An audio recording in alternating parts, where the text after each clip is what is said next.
বিহুত ঘৰলৈ বুলি ওলাইছোঁ আৰু ৰাতিপুৱা 8:30 মান বজাতে আছে। আমি এতিয়া খানাপাৰাত আহি ৰখি আছোঁহি আৰু ইহঁতকেইজনী টোপনিটো আছেই। ৰাতিপুৱা সোনকালে বিচনাৰ পৰা উঠাই আনিলোঁ।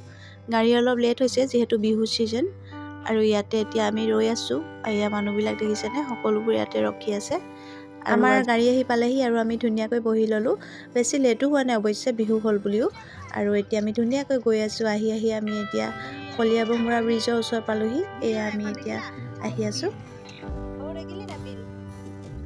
ইহঁতকেইজনী গাড়ীত অলপ আমনি কৰিছে, নকৰা নহয়, কিন্তু ইমানো কৰা নাই। জাৰ্ণিটো যিহেতু অলপ দূৰ হয় আমাৰ ঘৰলৈ, সেইকাৰণে অলপ ইহঁতৰ আমনিও লাগিছে। এয়াই আৰু বাহিৰৰ প্ৰাকৃতিক দৃশ্যবোৰ দেখাই গৈ আছোঁ দুইজনীকে।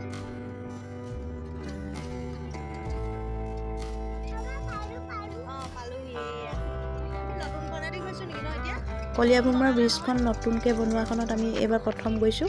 আগতে পুৰণাখনেদি অহা যোৱা কৰি আছিলোঁ।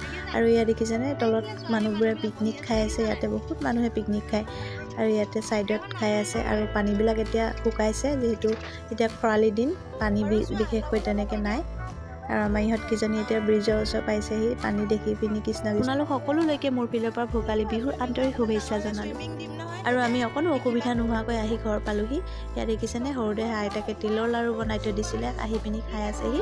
আৰু তাই চকুকেইটাত বহুত টোপনি, ভাগৰ লাগিছে যিহেতু ইমান দূৰ আহিছোঁ।